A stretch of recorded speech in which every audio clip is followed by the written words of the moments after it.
Oneida Joe Antone. My name is Sara Mai, and welcome to episode 2 of the Rogers TV special on community diversity and inclusion in the City of London. Today's episode is about Priority 1 of the Community Diversity and Inclusion Strategy, and Priority 1 is taking concrete steps towards healing and reconciliation. This issue is so important to me for a variety of reasons. I am Anishinaabe, but I am also part of the working group, but also just knowing that the City of London is committing to such an important priority and is committed to listening to Indigenous peoples is super important to me. As well, there are 94 calls to action that came out in 2015 as part of the Truth and Reconciliation Report. And out of those 94 calls to action, not very many of them have been addressed by federal, provincial, or municipal governments. So today's episode is going to be hearing from Indigenous people, talking about reconciliation, talking about urban Indigenous living, and essentially it's an opportunity to listen, and I invite you to join me. Sagulis wagweg, lojat dagwedo ni yat, waganyato ni wagita lod, anyata aga ni wagahonjod. Hello everybody, my name is Frazer Sundown. I come from the Oneida Nation and I'm of the Turtle Clan. Sagulis wagweg, chuhush gladi ni gets, wagwalid, Oneida aga ni wagahonjod. My name is Brian Hill. I'm from the Oneida Nation of the Thames, and I am Bear Clan. Uju, Kanokwe Dishnakas, Mangan Oneida Dunjaba. My name is Tia. I'm of Wolf Clan. I'm from Oneida Nation of the Thames. We gathered to have a conversation in the Peace Park by the White Pine planted in solidarity with the Mohawk peoples during the Oka crisis in 1991. Our chair, Brian Hill, lit a sacred fire so we could put our minds together in a good way to discuss what reconciliation looks like to us. Please join us by the fire. Today we're going to talk about reconciliation, what it means to us, but also the significance of it to the City of London for us as Indigenous peoples. Saguli, Sahush gladi ni gets.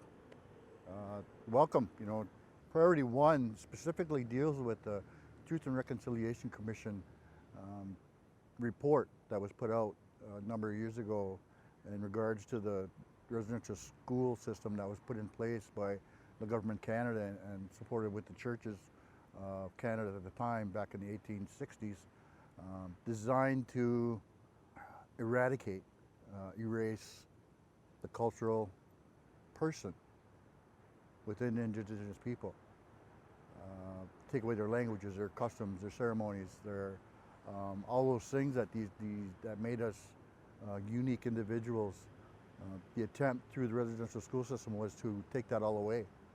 So Priority 1, taking concrete steps towards healing and reconciliation. To us, we know what that means. We know what's involved. We know what needs to be done. And a lot of us are doing it. A lot of us are partaking of that. But what's missing is that support part from non-Indigenous community. So Priority 1 is looking at that with the City of London on ways to implement a lot of the, as many of the 94 recommendations as possible, especially the ones that are specifically directed at municipal governments. So when it comes to truth and reconciliation, so that, a lot of people are saying we're still in that truth part. And, we've had lots of conversations off camera in various capacities about how, and you even mentioned it, how people aren't listening. And so what would you guys say to the people listening about this situation that we find ourselves in, where we constantly, we have this opportunity to speak, but we often wonder, are people listening, For us, immigrants from other countries, they come here because they think it's safe. Canada is one of the nicest places in the world to live. But for us, some of our homelands, they don't even have safe drinking water. That's not safe for us. There's nowhere for us to run, and we shouldn't have to run. This is our land. We shouldn't have to beg people to listen to us and to listen to our issues. They're there, they're present. We're fighting for human rights. Any person deserves. Well, there's currently so many different land back camps that are happening right now, like out in Six Nations, there's 1492 Land Back Lane. There's still stuff going on with Wet'suwet'en. As you pointed out, Tia, like the drinking water just downriver in Oneida and Chippewa is not, it's not drinkable. And the wastewater from the city goes into this river. When we think about impact, I think that maybe people don't think that we're all as connected as we are. So can you guys speak to that connection and how, across Turtle Island there are all there's a resurgence in protecting Indigenous land, and how can the City of London be a part of that resurgence and support the Indigenous peoples that live here? I guess one way would be to take part in the language and implement that more in society, especially for urban Indigenous youth, because they're far furthest away from that, and that's what connects us most to the land is our language. And in our introductions, that's what we say, where we're from. We're from this land. We're from the land, that specific place of land. When we introduce where we're from, that's what we're saying in the language. And so that's one way that city and urban settings can get involved with connecting our people and connecting themselves as well, because we're far from being connected to the land here in the city. We don't view land as a personal property, as a personal ownership. We don't look at it as this little square chunk, this is mine, I'm going to do whatever, we weren't put here to dominate, we weren't put here to own, we weren't put here to take over. We were put here to be part of. But we need to be able to stand up more. We need to be able to share those things more. And with CDIS and Priority 1, and looking at those TRC recommendations, those 94 calls to action, it's a beginning. It's not the be-all and end-all of our people's existence. It's another tool that we can utilize to bring us together more. Because even now, when you talk about discrimination, you talk about trauma, you talk about all this historical stuff, there's people out there that will say, well, it wasn't me, I didn't do that. Why am I being, held accountable for it? It's not actually the things that you're doing, but it's the things that you're supporting. Those institutions that carry all of that negativeness, all of those thoughts and ideas that tried to put us down, that try to hold us down, you support those ideas and concepts, whether you know it or not. There will be more discussion after the break.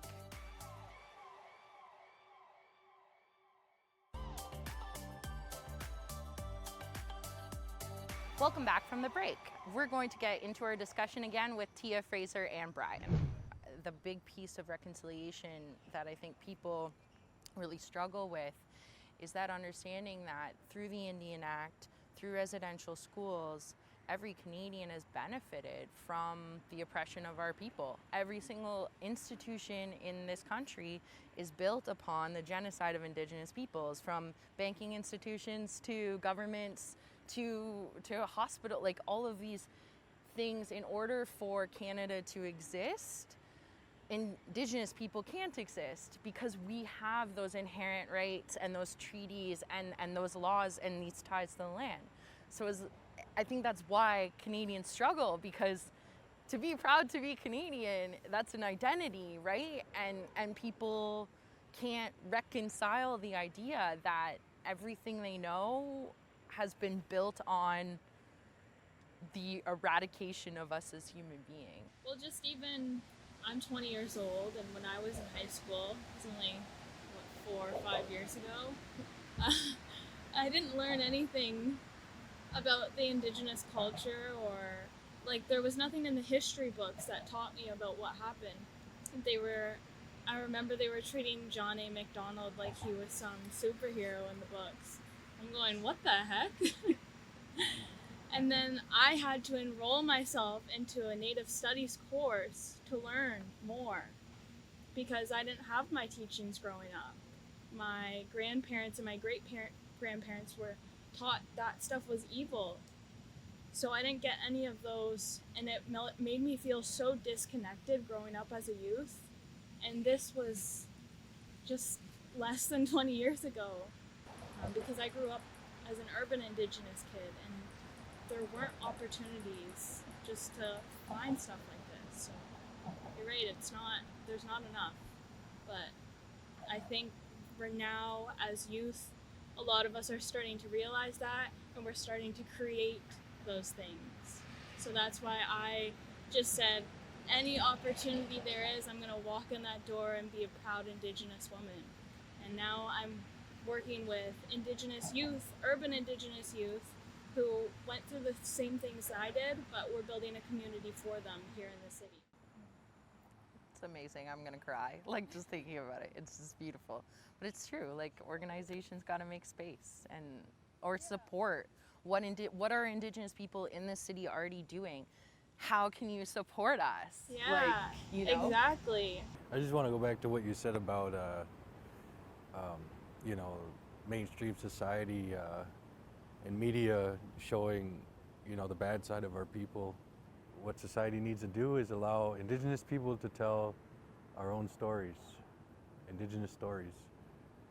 And that way it'll break down that barrier of, what being Indigenous is to a non-Indigenous person. It'll change that perspective. It'll help understand and better things that bridge that we have with one another. The other idea I try to put across with CDIS and Priority 1 is we're not trying to take anything away from you, because it's one of the first things that non-Native society thinks. As soon as Indigenous people stand up and start using their voice, they're coming to take something away from me. We're not taking nothing away. I feel like we could talk for hours about this, and you guys have had incredible things to say, and I'm so grateful for your time today. Is there anything else that you think should be said that hasn't been, or maybe you might each have a call to action in terms of reconciliation in the City of London? One thing that's I've seen happening that's more popular is the whole land acknowledgement in different institutions and things, events, and I've been asked, by the city, places here in London to take part in that. And sometimes I get this feeling like, why am I doing this? I question it. It's like, and sometimes it gets hard because I think like, oh, is this just, I'm just acknowledging that, I'm part of this land, and that it's kind of like a slap in the face. It kind of feels like, like, oh yeah, I'm representing this land, and I'm recognizing that this was taken over, like it's kind of like a reminder, like that. Yeah, it doesn't come off as respectful. It doesn't come off as something that those calls to action offered. There needs to be more work. More work needs to be done with reconciliation. In our language, we don't even have a word for that. So, it's hard for us to grasp that idea of reconciliation. We have so many things in our ways and our teachings that allow us to heal and allow us to be thankful and be who we are. But we need more of that on the other side, that understanding on the other side of reconciliation than just us. I think the reconciliation part, especially with what's laid out in the TSA report and the 94 calls to action, they're a challenge. I think they're a challenge to non-Native society to say, we told our story. We've laid out the path, and now it's up to you to walk that path with us. Not lead us, not drag us along, but to walk with us. And I think that's one key message that we also need to get out there, is that we didn't get here on our own. We didn't get here to where we are as Indigenous people. We didn't get here of our own doing. But we know what we need to do to get back to where we need to be. And, you know, and because of the way the world is today, you can come with us. I think it's more than just acknowledging and acting upon like what happened to us over 130 years longer. Generations were affected. And it's more about like also knowing who we were before that. So people can listen to, oh, you guys got your hair cut off, but they don't understand why our hair was so sacred to us, why that affected us so much, because they don't understand who we were before that and why we're still having these troubles. But I think before, like, something so beautiful about our culture is we're so accepting and open, and before, at least, we weren't trying to hoard it to ourselves. We wanna share these beautiful teachings with everybody, because if we don't have the whole world working with us, the whole world won't work.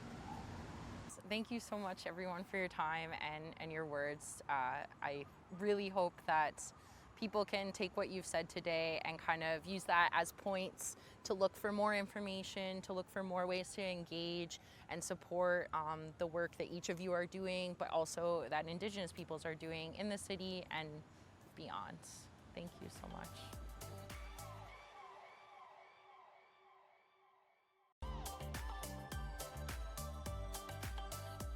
So I'm here with Joe Antone, who was one of the key players in creating the community diversity and inclusion strategy for the City of London. Why was it very important for the city to recognize reconciliation and have this as part of the strategy? A few things. One is it's about nationhood, and we have 3 First Nations just outside of London, and we share, a nationhood, and we share a boundary with those nations.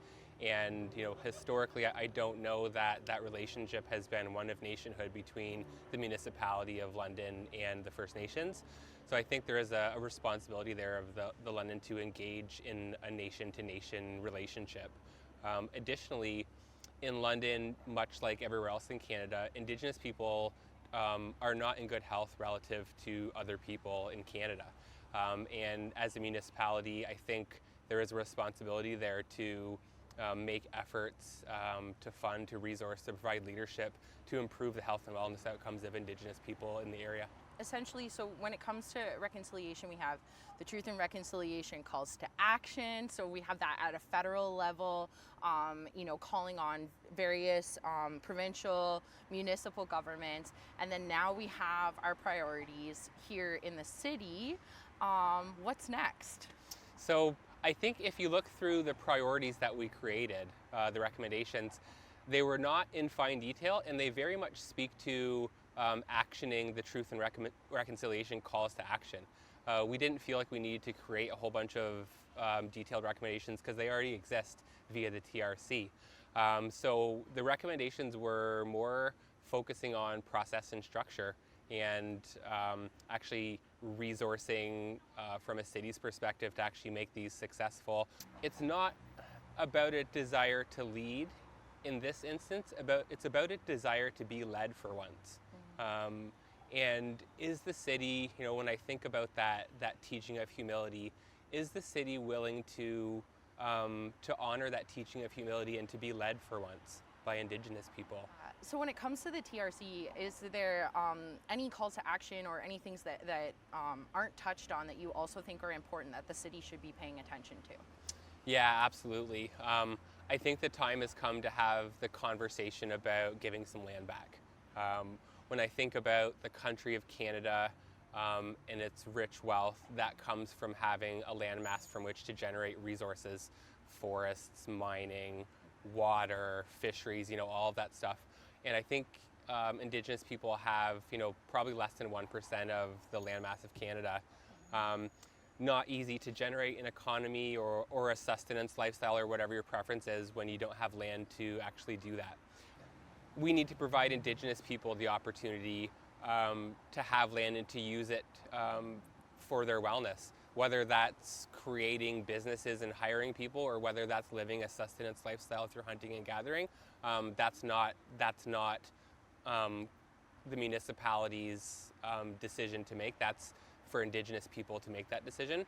But it is, and we need the municipality's help to actually acquiesce some land. And if you really want to move the needle on health and wellness, that's the conversation that we need to have.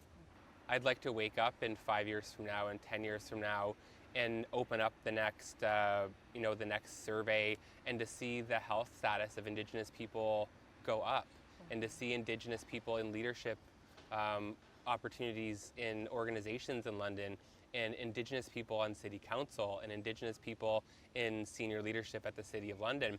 And that's incumbent on us working together to provide those opportunities for Indigenous people to be healthy, to be well, and to prosper. Thank you very much, Joe. Thanks. Miigwech. Here we go.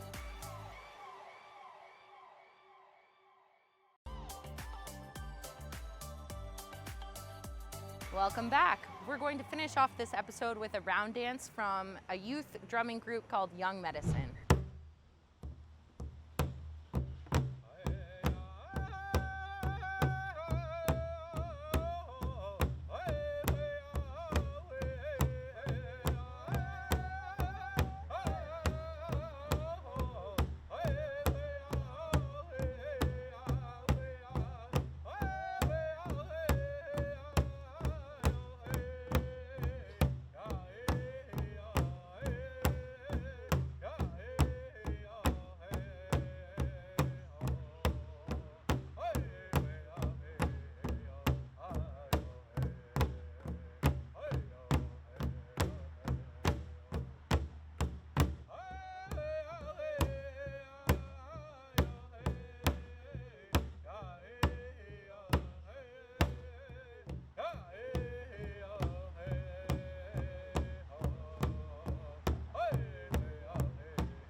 So in this episode, we didn't even begin to scratch the surface of what it means and what it's going to take those concrete steps towards healing and reconciliation in the City of London. There's so much more to talk about, and I hope you'll continue these conversations at home, with your peers, with your colleagues. On the next episode, we'll be focusing on Priority 2, speaking with the chair, Ramina Morris, as well as students and volunteers. If you want to get involved with community diversity and inclusion strategy of the City of London, go to london.ca/CDIS and fill out a volunteer application form. Miigwech for watching.